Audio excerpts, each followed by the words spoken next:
Welcome to Discovering the Law. My name is Lucy Rivera, and I am the host of this program. This episode can be viewed at www.discoveringthelaw.com. Today, we have a very special guest. We have the Sheriff of Suffolk County, Steve Tompkins.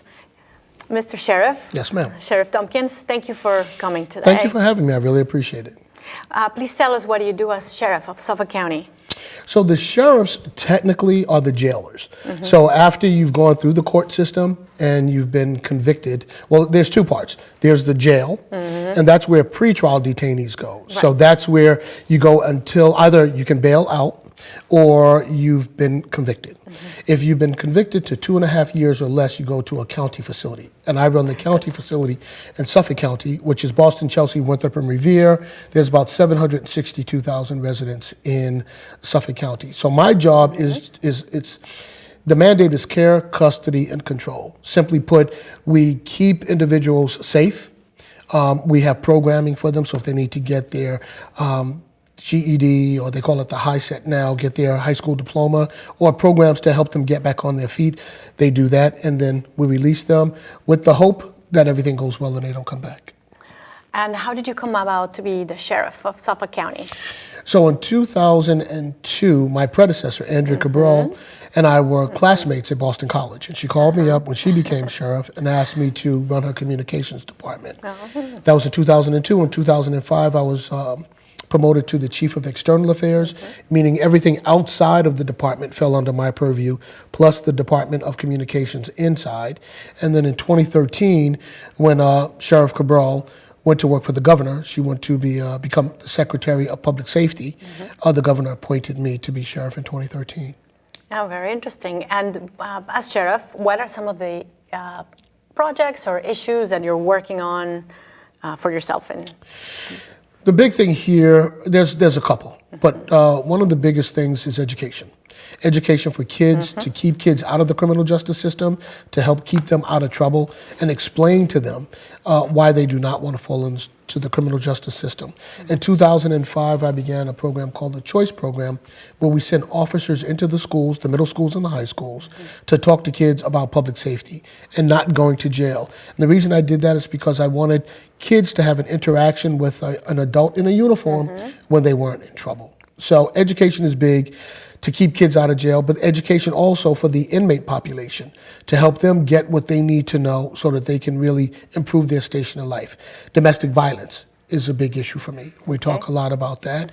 And then the whole opiate situation. We have far too many people incarcerated that should be in a detox bed or a mental health bed, but because of a scarcity of those beds, if they do something wrong, they're sent to jail. And these are programs that you've innovated in the Sheriff County. These are your projects. Yeah, these are my projects. And this is mostly reflecting your views on what's important to you. Yes. Well, it's reflecting my views as to what's important, but it also comes from listening to the public and listening to the public and having the public tell me what's also important to them. And so it's kind of two sides of the same coin. Very good. And so Sheriff Tompkins, I've heard you've been elected president of the Sheriff's Association, or is that part? What is that, and what do you do in that role? It's craziness. Okay. No. It's so we have what's called the Mass Sheriff's Association, and that's the 14 sheriffs. There's 14 sheriffs in Suffolk. I mean, in the Commonwealth. And so I was elected to be president. It's a 2-year term, and basically what I do is discuss with the other sheriffs how we're going to move our respective agendas forward. At the same time, we work with legislators at the State House and at City Hall, and then we work with a consortium of public safety and social service agencies to get people the services that they need. In this communication with your other colleagues, what are some of the factors that you see that make people go to, is there a trend of why people are going to jail constantly, or how? Well, so you know what, that's a very interesting question. A lot of people get in trouble for a variety of reasons, but principally poverty plays a big part in that. I mean, when people don't have the necessary things that they need, the creature comforts, money to either go to school, money for affordable housing, money for health care, sometimes they commit crime to get the things that they they need. And then there are those that just commit crime because that's a way of life for them.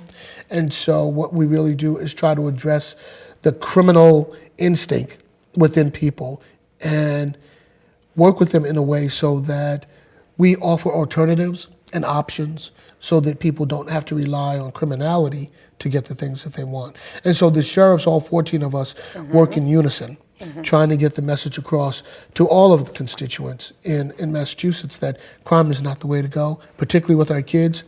Because, as I say, when kids fall into the criminal justice system, see, they see all of this stuff like Law and Order, this stuff on TV, and it's kind of glamorized. Well, going to jail is not a glamorous thing. And so we work really hard to keep people out of jail. By education and programs? By education, by programs, by doing listening tours. In fact, we're about to embark on a listening tour going throughout Suffolk County to talk to and listen to the people that we serve, so that we want them to understand that although people don't think of sheriffs that much, we are a part of the law enforcement continuum. And it's our job, I do believe, to work with people. And I think, see, I have something called the Continuum of Care. So as we work with people inside, as they transition out, I don't think we can just walk them to the door and say, bye-bye, and hopefully you don't come back. What we try to do is attach them or introduce them to social service programs once they leave that can help them so they don't come back.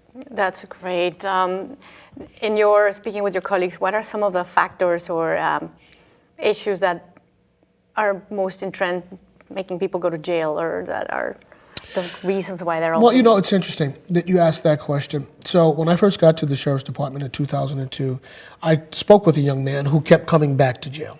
And I said to him, I said, listen, I don't understand. Why do you keep coming back to jail? And he says, look, he said that his grandfather was in crime, his father was in crime, and he was in crime. In other words, it was like a caste system, something that he was born into. He said, this is all I know. He said, I dropped out of school. I think he said he was in the 6th or 7th grade when he dropped out of school. So he didn't have a lot of education. But he says, I understand that society frowns upon this, but this is the way I put food on the table. And this is how I put clothes on my kids' back. So if you're born into that and that's all you know, sometimes if you can't break away, if there's not something to disrupt that, that's what you do. And then there's also the drug situation. There are a lot of people that go to jail because either they're in the drug trade, meaning that they're selling drugs and they get caught, or there are a lot of people that are addicted to drugs and they break the law, i.e. assault and battery, or breaking into someone's home or someone's car to get the money to feed their addiction, you see. And so those things are the two kind of driving things that send people to jail, at least on my level, on the county level. Now, we don't have, once you're convicted, murderers, arsonists, rapists, they go to the Department of Corrections, the state facilities. I do not oversee the state facilities, so I don't have those folks. So that begs the question, and actually was part of suggested by your marketing department, what you were referring to, recidivism, which is coming back and coming back. What are some steps that you're seeing are adequate to address this problem or to fix recidivism? Well, so the recidivism rate in the Commonwealth is about 46%. So we know that people that left last Friday, half of them will probably be back within 6 months. So we know this is going to happen. So when you say, what is it that they need not to come back? They need a job. Jobs, employment is huge. They need affordable housing. And they really do need access to health care. Because a lot of these people do have either, as I say, substance abuse problems or mental health problems. Let me see, about half of my population that is there suffers from some form of mental illness, from the most passive to the most aggressive. 36% of my female population is dual diagnosed, meaning that they suffer from both mental health issues and substance abuse issues. And so we have to address those things. You know, so employment, housing, healthcare, big, huge. And if we can help people get access to those things, generally they can stay out of jail. Now, the difference from Suffolk County to the other counties, you see more mental illness concentrated in certain counties, or maybe drugs concentrated in certain counties that propitiate recidivism. What's your analysis of this county, Suffolk County? So each county has its own problems and issues, but drugs is pretty huge across the spectrum. Poverty, not so much in some of the tonier or more affluent counties, but drugs, really huge. Okay, and what can the Sheriff's Department do to address this drug problem? Well, we work with a consortium of social service agencies so that, healthcare entities, other law enforcement agencies, social service agencies, and educators. And so sheriffs work with all of those individuals and organizations to get our arms around the situation of recidivism, to going to jail in the first place. And so you've heard of that school to prison pipeline, right? Mm-hmm. So what we're doing is we're trying to disrupt that and replace that with something that I call the cradle to career pipeline. So from birth to employment. So we really want to focus on what we can do to help people get educated and get employment, you see. And truancy in school is a big thing. So kids that are generally getting in trouble, either not going to school or suspended from school. And a lot of kids get suspended from school. And, I understand if you get in trouble when you do something, they want you out of that environment. But what we also have to look at is, so if they're not in school, where are they? And if they're not in school, they're on the streets generally. And if they're on the streets, that really opens the door for them to get into more trouble. Right. And so we as a society really have to talk about these things. I believe that the hallmark of any vibrant community is how we help the most compromised in that community. And that could be people that are in poverty. That could be our kids. That could be our seniors. That could be folks from other lands that are now living in the Commonwealth. So what resources do we have to address the problems that people have or the needs that they have so that they don't get in trouble? Yes. Yeah. For all of you watching today, this is an interview with Suffolk County Sheriff Steve Tompkins. And this episode can be viewed at www.discoveringthelaw.com. Sheriff Tompkins, yes. Speaking of the resources, your correctional officers, they must play a big role in your department. Oh, yeah. How do you select them? What qualifications are you looking in them? Yeah, so the situation is, let me see, we have about 1,024, 25 employees. 3/4 of my employees are corrections officers. So what are we looking for?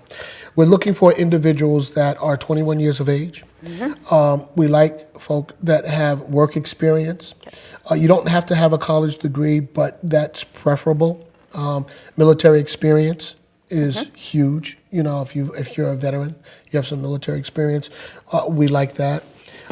I also look for, although you have to be at least 21, I'm looking for folks that have a little more life experience. So if they're 28, 30, 32, they've got a little more life experience. And why is this? Because when you're an officer, you actually have jurisdiction over other human beings' lives. And that's a pretty heavy responsibility. Yes. And so we want people to understand that that's a big responsibility on one side of the coin.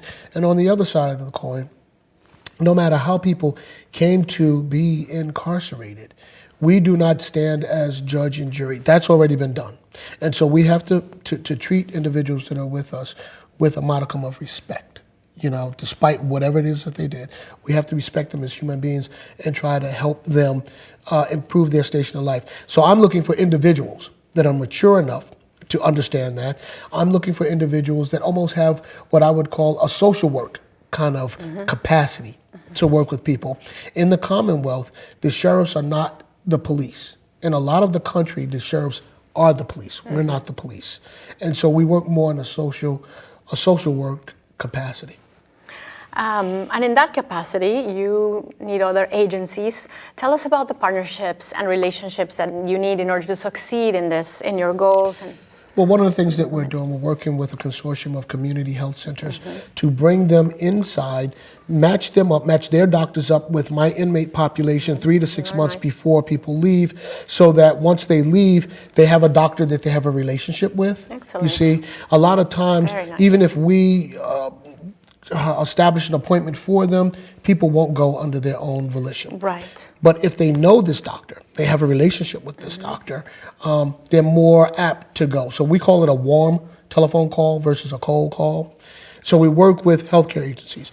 We work with social service agencies. So if you need housing, if you need athletic programs for your kids, if you need academic programs for your kids, if you need programs that help with food, like food pantries and food shelters, we work with organizations like that. We work with other law enforcement agencies so that people can understand what they need to do to safeguard themselves and keep themselves out of trouble. So we work with a wide array of agencies, externally and internally, to make sure that people understand the gravity of getting in trouble and just how debilitating that can be. And once you fall into the criminal justice system, and you know, you've done this as a lawyer, you understand just when people fall into the criminal justice system, how hard it is to get out, you know. Yes, yes. How hard it is to get money for school, how hard it is to get money for housing, you know. And so we want to work with people and other agencies to help the folks that are with us.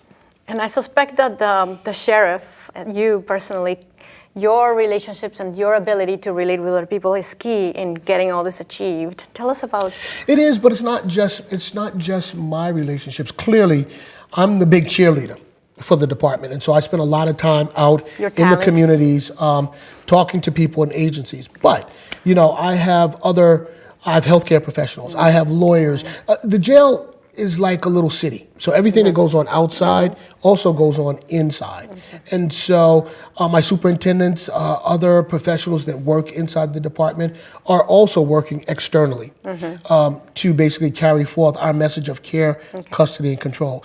So, but am I the face that's seen the most? Yeah, I'm the face that's seen the most. So I'm the big cheerleader, you know, but there are a number of us. It's not just me. Thank God. It's not just me doing this work. It's a bunch of us. And your initiatives, your pet projects that you brought along, yes, those are things you care about. Sheriff is leader of this of the Sheriff's Department of Suffolk County. Well, it's actually done in a collaborative way. Okay. So I may have an idea for a program. 3 years ago, one of my employees came to me and said, "Hey, he read an article about an urban farm and how urban farms were being done on the rooftops of some buildings." And so we talked about that, and he said, "You might want to try this." And we did, and it's worked out famously. So it's not just my initiatives. A lot of them are mine, but a lot of them are also other individuals that work with us. And so I believe a good leader is one that's collaborative in nature. So it just can't be about Steve Tompkins. It's got to be about everybody. Sheriff Tompkins, what are some of the things that we can do as a society to prevent people from hitting the criminal system, going to jail, or even having any contact with the... We have to look at families that have a lot of difficulty for whatever reason, and see if we can't help those families, particularly single-parent households, where generally headed by mom, who may have 2 or 3 kids and 2 or 3 jobs. So how do we work with, how do we work with those families to get them the resources that they need? But if there were one thing that I think really is a game changer, it's education. Huge. Education is key. And so if we can get people educated, then that is the avenue that allows them to do anything that they want in life. And so what are some proposals that for education purposes inside the Suffolk County Jail or in the community that you propose we could implement as a society to... Well, look at it this way. So on average, my population has a 5th or 6th grade literacy and math proficiency level. So these aren't individuals that are really going to go to college. So then what do? What we've decided to do, in 2005, I began a real serious focus on vocational education. So carpentry, landscaping, custodial maintenance, painting, printing, urban farms, culinary arts. We have a retail clothing program where we teach individuals how to sell clothes. We have a tailoring program where we teach individuals how to make or mend clothes. And so if you know how to cook or clean or build or sew, you're employable. But then we talk to employers about the fact that, you know, Joe or Jane Public that's been with us for a while didn't just sit around. They actually got a skill. And that skill is one that could help their organizations, you see. And so those are really important things. And so I run what's called the House of Correction. And I believe that my job is then to help correct situations. I don't run the House of Warehousing. Okay, I don't have jurisdiction over boxes. I have jurisdiction over human beings' lives. And so with that said, I have to work as hard as I can to improve their station in life so that they can go forth and take care of their families in a real holistic way. So we have 5 minutes left. Would you want to comment as to Corey and employability once people come out of any sentence or maybe the House of Corrections? So the past Governor Patrick, worked very hard on the Corey laws, and he did move the ball down the field, probably 30 or 40 yards, but we still have another 50 or 60 yards to go to really get our arms around the Corey laws. You see, here's the thing. So they have what's called ban the box, and so they can't ask you necessarily about being in jail. But if I'm an employee and you come to me and you give me your resume, and there's this big hole of 5 or 6 years where there's nothing, well, I'm gonna ask, so what were you doing for those 5 or 6 years, you see? So we have to figure out ways that we can strengthen the Corey laws to give people, if we're a nation of second chances, then we really have to work with people to give them that second chance. And once they pay their debt to society, we then have to help them move forward. Where do you want to see the the Suffolk County's Office of the Corrections go? What are some of your initiatives or plans? Well, they've got this thing called community corrections. And within that whole heading of community corrections, what I would like to see for the Sheriff's Department is to be equally as important as the police, equally as important as the district attorneys, and say to folk that we do provide a real service in helping people turn their lives around. And it's not just a place where you put people away and just kind of, what is that saying, lock them up and throw away the key. We can't do that. This country incarcerates more of its citizens than any country, any nation on the planet. To be the biggest and the strongest, that's, I think, a very bad commentary on who we are and how we take care of our citizens. So when you say what I like to see the sheriffs go, I like to see the sheriffs play a very intimate role in people not coming to jail at all. But if they do, how do we fortify them so they don't come back? Thank you, Sheriff Tompkins. We have run out of time, but there's so many more questions. There's so much more that you can talk to us about your office. For everybody watching, this interview has been with Suffolk County Sheriff Steve Tompkins. This episode can be viewed at www.discoveringthelaw.com. And my name is Lucy Rivera. Thank you for watching.